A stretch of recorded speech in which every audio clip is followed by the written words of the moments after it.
fractales? No entré, no me registré.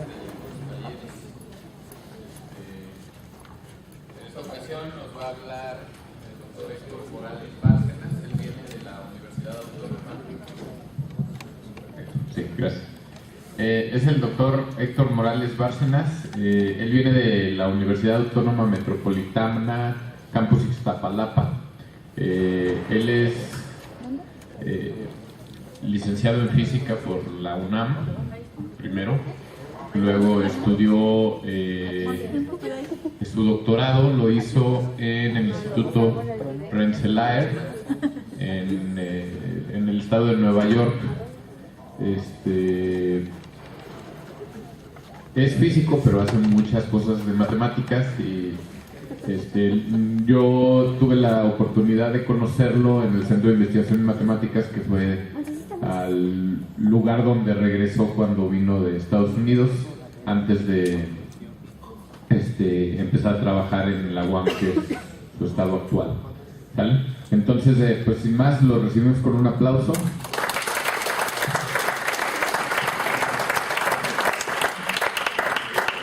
Antes que nada, agradecer a los organizadores por la invitación a la universidad.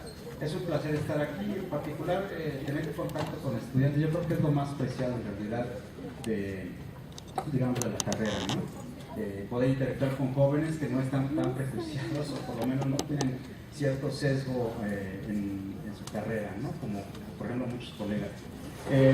Y hablando de eso, voy a pedir una disculpa porque la plática la terminé en inglés, no era mi intención, pero por ahí alguien dijo que iba a haber invitados, ¿cómo se llama? Internacionales, Rumble Internacional.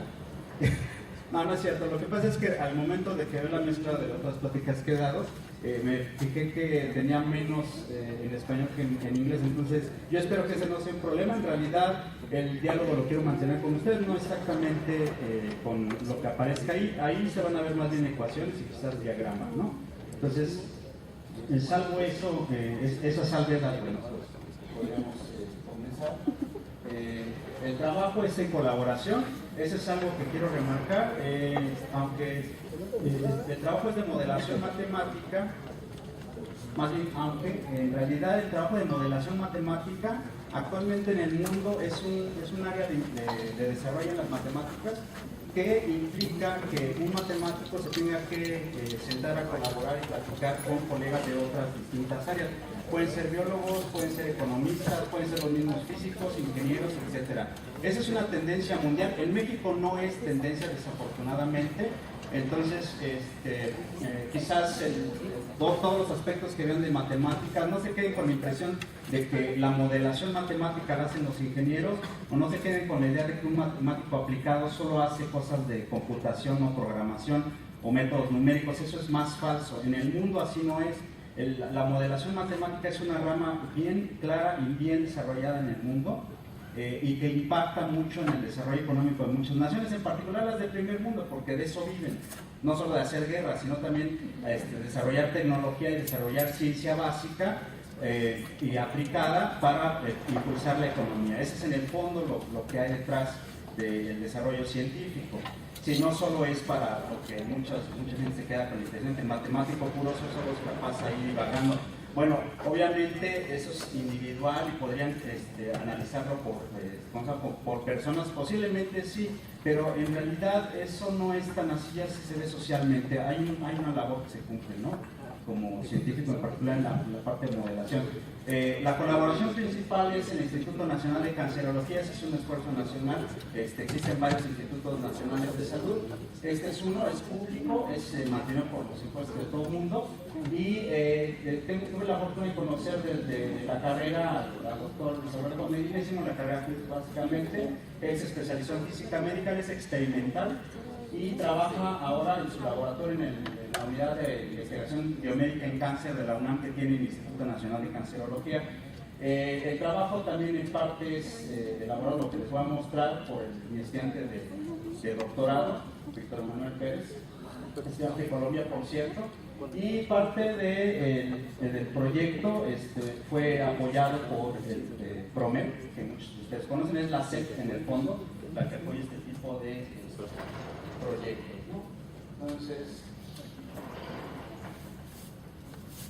el itinerario es hacerles una descripción del diálogo que se mantiene con la gente que hace, que lo que hace no es matemáticas, del problema biológico, del problema de medicina. Lo otro es plantear la metodología que uno usa para abordar el problema y al final hablar de algunas funciones y perspectivas, ¿no? Este es trabajo en desarrollo, en realidad no hay grandes resultados. La idea es plantear un modelo matemático para el problema que me acerqué con este colega y me planteó, ¿no? Entonces les voy a hablar más bien de las etapas del desarrollo de un modelo matemático, cómo es que en principio se debería de hacer, y no al revés, como que agarra un matemático, se inventa un modelo y después a ver si alguien lo aplica. Eso no es cierto, así no es el proceso, créanme, ¿no? Es más complicado, uno tiene que establecer un verdadero diálogo, ¿no?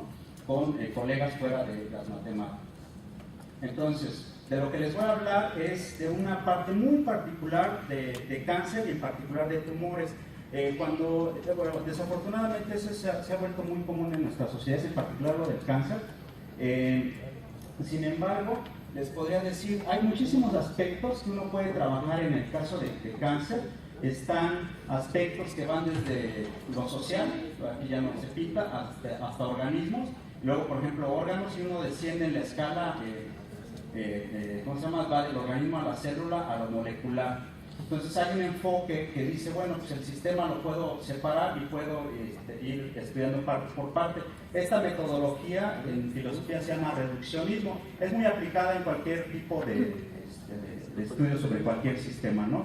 Pensemos en la simplificación que uno hace, por ejemplo, cuando ve el mundo, por ejemplo, para un sociólogo, ¿no?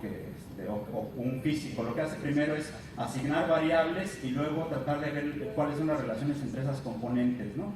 Usamos distintos lenguajes, ¿no? Alguien de ciencias sociales, alguien de biología o alguien de la física, pero a final de cuentas la intención es la misma, ¿no? Tratar de entender cómo es que funciona algo a partir de sus constituyentes, ¿no? Entonces el cáncer es una familia de enfermedades que involucran crecimiento celular irregular, ¿no? Bueno, no hay que pertenecer a esta familia en particular, o ser parte de la familia, pero familia es un término vago porque así es el cáncer, digamos, puede aparecer en a cualquier tipo de nivel y afectar no solo individuos, sino también socialmente, y por eso habla de una epidemia, ¿no? Del cáncer, igual que la obesidad. Entonces es una familia en el sentido que es una gran... no se podría definir exactamente cáncer en términos de solo una componente, ¿no? Entonces tendríamos que abarcar muchos aspectos de la biología para entender completamente lo que es el cáncer, y esa es parte de las dificultades, ¿no? Entonces, por ejemplo, yo les voy a hablar, me voy a concentrar en la parte de los tumores. No todos los cánceres tienen necesariamente que ver con tumores. Por ejemplo, está la leucemia, ¿no? La leucemia es un defecto de crecimiento de células en la médula espinal, y no necesariamente se desarrolla un tumor. También saben ustedes, a lo mejor lo han escuchado, los tumores no necesariamente son cancerígenos, ¿no? Entonces yo me voy a abocar a hablar de un modelo de tumor, no necesariamente de cáncer. Sin embargo, pues obviamente estando en un instituto de salud pública, el interés final es en comprender aspectos de tumores cancerígenos, ¿no? Sobre todo porque ahí pueden hacer experimentos, de hecho los manipulan, y ahorita vamos a ver algún tipo de procedimiento experimental para desarrollar y entender qué es lo que pasa con los tumores, ¿no? Entonces aquí la idea es resaltar que se hacen estudios de diferentes puntos de vista. La parte de las matemáticas se ha concentrado, por ejemplo, en el transporte de drogas hacia el interior de cierto tipo de tumores que le llamamos sólidos. También, por ejemplo, se habla de los flujos dentro del tumor. Y, por ejemplo, algo que es muy conocido es el crecimiento del tumor y lo que es el desarrollo de los capilares que alimentan a las células dentro del tumor. Entonces, estos aspectos se han estudiado durante décadas por los matemáticos o los físicos y los biólogos en términos de modelos matemáticos. Y porque a los médicos esto no lo ven en realidad, ¿no? De hecho, ni les interesa. Muchos de ellos tienen otro... Pues si creen que el matemático puro es un arrogante, no conocen a los médicos, ¿no? Trabajar con ellos es realmente complicado, ¿no? Entonces, esto lo que resalta es la complejidad que uno puede tomar y decir, yo solo voy a estudiar este aspecto del tumor, ¿no? Entonces, otra característica de la modelación es que uno no va a resolver el problema del cáncer, eso es una afirmación absurda, ¿no? Entonces, lo único que va a hacer uno es estudiar un aspecto aislado del problema, y al final es en colaboración con muchos colegas que se tiene que llegar a una conclusión en donde, por ejemplo, se aterriza con una terapia, ¿no? Entonces, no es que el matemático vaya a sugerir terapias ni vaya a decir es que el cáncer se aniquila si haces esto. Eso es falso, ¿no? También, no ven aquí con esa impresión. Entonces, una pregunta para la modelación matemática es cómo yo incorporo información biológica o médica en un modelo matemático. Un modelo matemático nosotros lo entendemos con nuestro propio lenguaje. Por ejemplo, a lo mejor si están sesgados como yo, lo pensamos en una ecuación diferencial, ¿no? La gente que hace álgebra pues puede ser que lo piense en términos de un sistema de ecuaciones, ¿sí? Entonces, ¿cómo lo hacemos para incorporarlo? Y luego, ok, ya tengo mi modelo. Yo como del modelo, digamos, obtengo información relevante sobre la biología o la medicina del problema, ¿no? Es como el regreso. Eso es algo que les importa más a los que hacen experimentos que esta parte del modelo. Entender el modelo, ese es algo complicado, ese sí es trabajo del matemático, ¿no? Bueno, entendiéndose en términos biológicos o médicos. La tecnología que está muy lejana de ser buena, ¿no? Entonces, el problema es el siguiente. El Instituto Nacional de Cancerología lo que hacen es desarrollar modelos de tumor dentro de un modelo animal. Es decir, desarrollan, por ejemplo, el crecimiento de tumores en roedores. Y lo que quieren es investigar, por ejemplo, cómo es que un fármaco le afecta en el sentido de que o mata el tumor o lo disminuye de tamaño. Entonces, para eso pues, tienen que hacer circular sustancias dentro del organismo del roedor, ¿sí?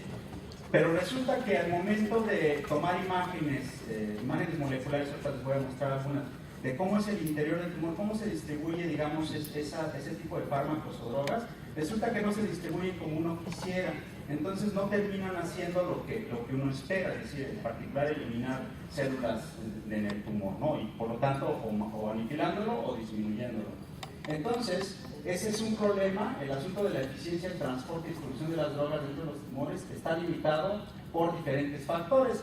Y específicamente son asuntos que han estudiado por la medicina durante años. Tenemos, por ejemplo, el caso de inhomogeneidades dentro de la masa tumoral. Nunca un tumor ni es igual a otro, ni es completamente homogéneo. No sé si ustedes hacen cortes, nunca van a ver una distribución empaquetada de las células igual. Esa es una dificultad, ¿no? Entonces, tiene por otro lado una composición de capilares que es lo que lo alimenta y es completamente irregular. Ahorita vamos a ver algunas micrografías al respecto y por lo tanto también hay diferentes aspectos físico-químicos que no se entienden del todo y factores genéticos que terminan en estos procesos no normales dentro de este tipo de tejido.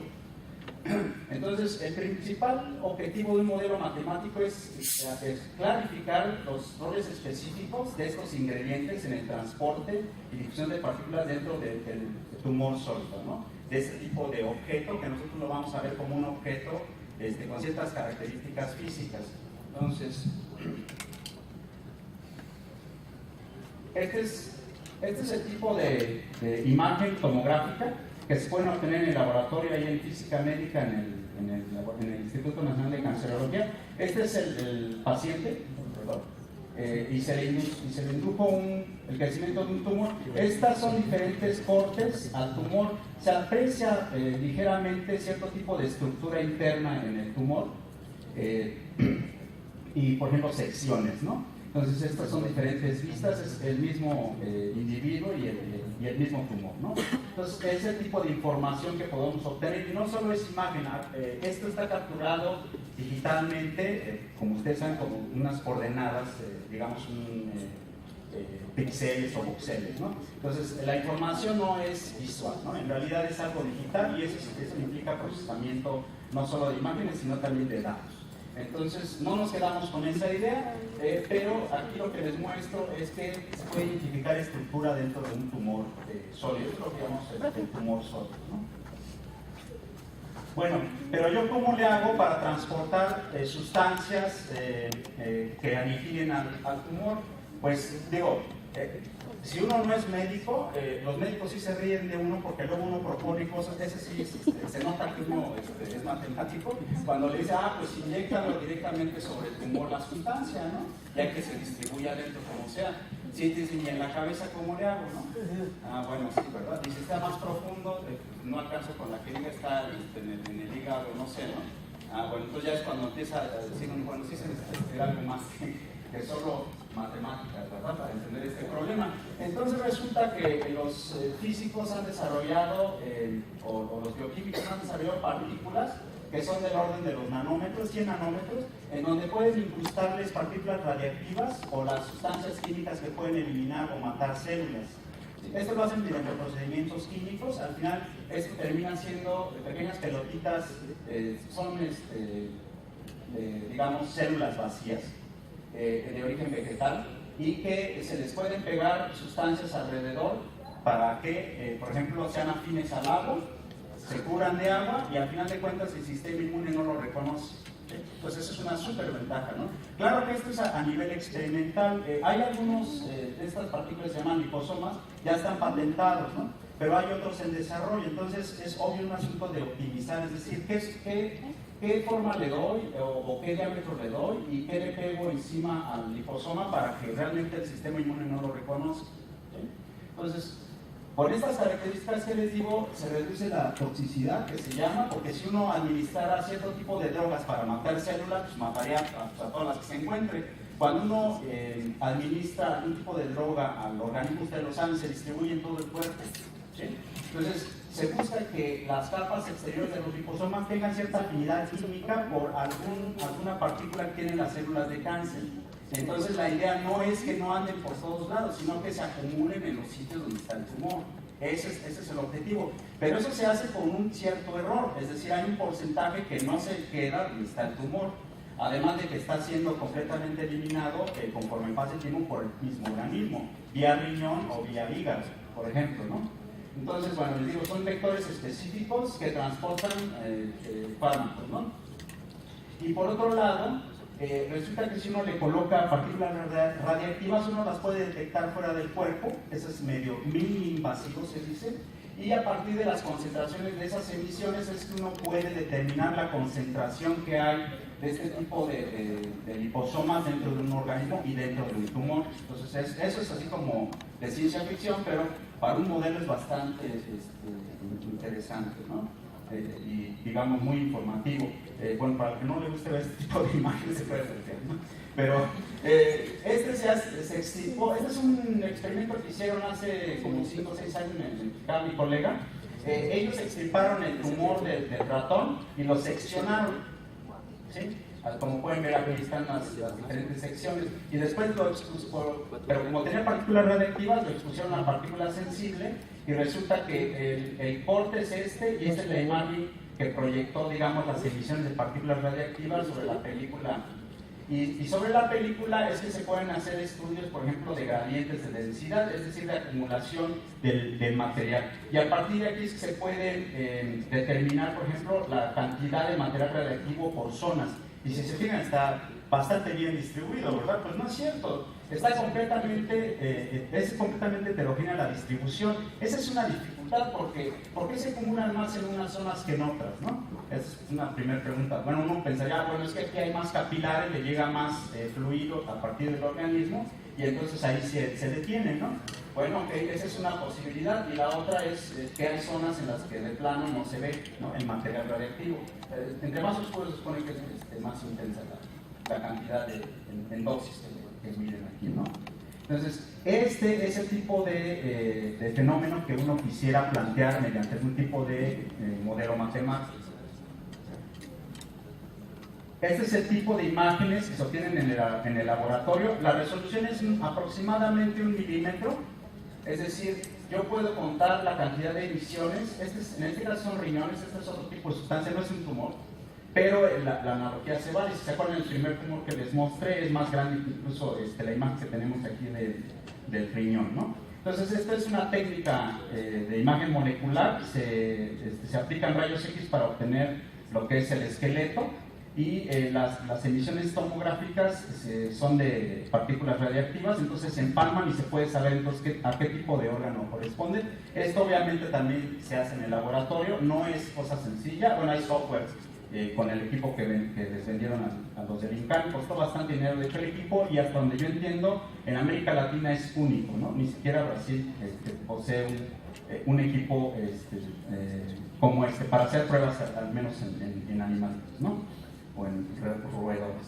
Entonces, esta es la información con la que yo puedo contar.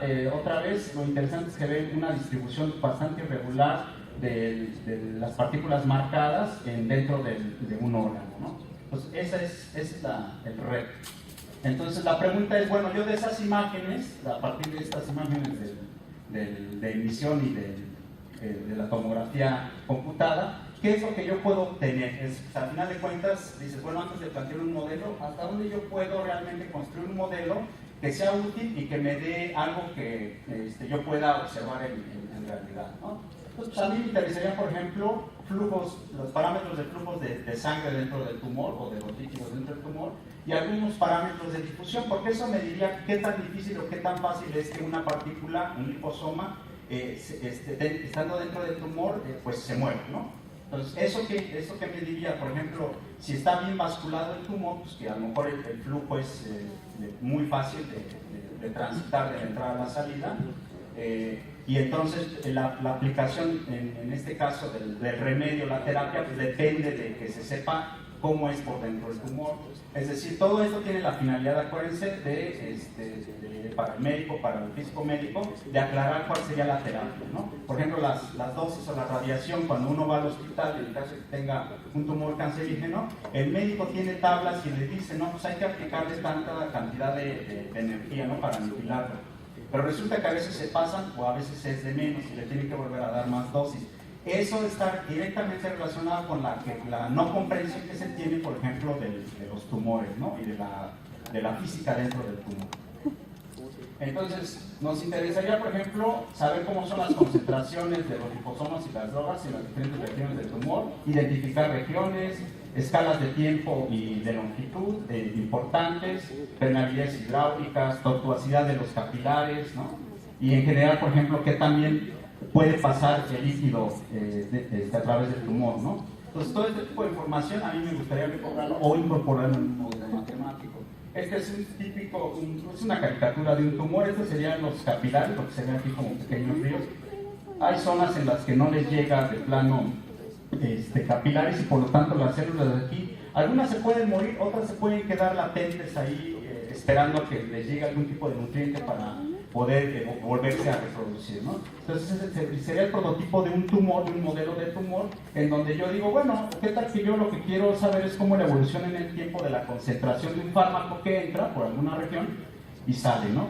Respecto a su volumen. Está confinado, digamos, el tumor. Al menos ahí sí coincidimos, ¿no?, entre lo que un médico le puede decir a uno de un tumor y lo que un matemático piensa que es digamos, el lugar geométrico en donde yo quiero resolver mi modelo matemático, ¿no? Y supongan ustedes que yo insisto que debe ser una ecuación diferencial. Aquí parece algo raro porque yo estoy diciendo la forma que adopte mi ecuación diferencial en abstracto va a ser esta, el operador L, ¿no?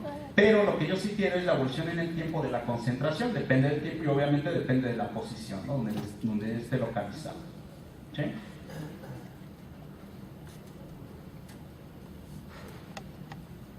Entonces, ¿de qué me sirve tener el modelo?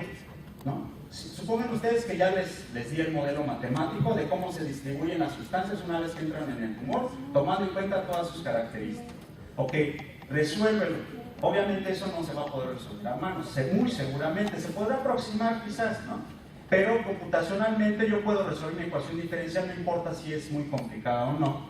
Si la puedo resolver, yo puedo decir, una vez que yo divido el volumen en donde yo estoy trabajando como matemático el problema, yo puedo decidir cuánta concentración hay a un cierto tiempo y en una cierta posición y con ciertos parámetros de los que depende el modelo, ¿no? ¿Sí? Entonces, por ejemplo, supongamos que es un corte en 2 dimensiones, en un píxel yo puedo decidir esa cantidad de concentración de la sustancia, ¿no? Pero al mismo tiempo, de forma experimental, ellos me pueden decir, ah, pues mira, es que en la misma posición en la que yo empalmo tu modelo con la parte experimental, en la misma posición del tumor, resulta que yo tengo un conteo de tantas emisiones dadas por las partículas radiactivas que yo incrusté en el tumor, ¿no? Ah, bueno, entonces yo ya tengo forma de comparar lo que da mi modelo con la parte experimental. ¿Sí? Esa es la parte más importante quizás de la modelación, poder comparar con datos reales, ¿no? Entonces, a esta solución, por voxel en realidad más que por píxel, pues le asigno un valor, ¿no? Es algo que yo puedo manipular en la computadora, depende de parámetros. ¿De qué parámetros? Pues, por ejemplo, puedo contar la cantidad de capilares que tengo dentro, la densidad de las células dentro del tumor, etc. Todos esos parámetros los coloqué aquí con una letra que se llama T, ¿no? Y por otro lado, yo tengo la actividad, la emisión de partículas. La pregunta es, bueno, yo puedo comparar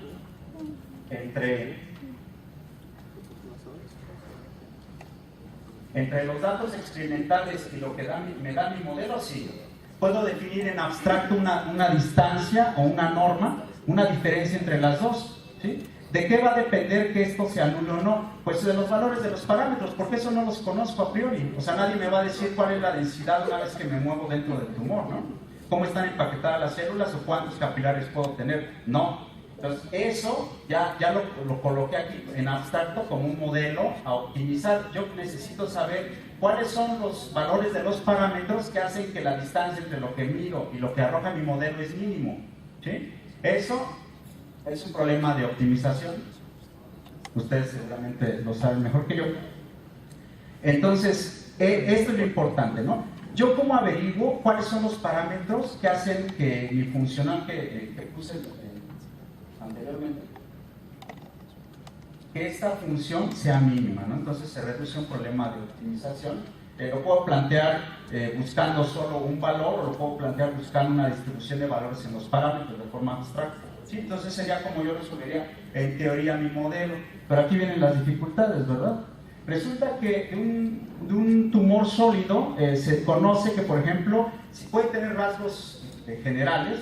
Uno sería que la composición del mismo es en células tumorales un 60%. La vasculatura, que es con lo que se irriga y se alimenta, pues es un solo 5%. Y el resto, que es decir, el espacio que hay entre células y célula, conforme están empaquetadas, que se llama intersticio, solo es 35%. Entonces, pues no es tan fácil decir, mi modelo es global y no toma en cuenta rasgos del tumor.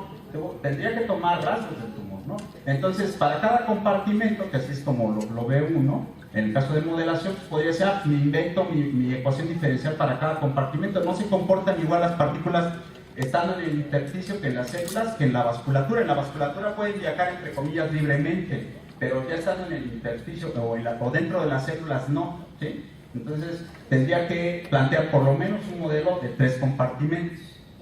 Bueno, aquí no se aprecia muy bien, pero esto sería en abstracto, ¿no? Al final de cuentas es la misma idea. Yo tengo una entrada de sustancia por los capilares y se distribuyen a la masa tumoral o al intersticio, ¿no? Y entonces hay ligas entre estos dos, 3 compartimentos. A final de cuentas, las emisiones que yo pueda captar en el tomógrafo tienen que ver con la concentración en cada uno de los compartimentos que yo tenga partículas radiactivas. Pero, como vuelta a la realidad, ¿no? ¿Y quién me dice que las cosas son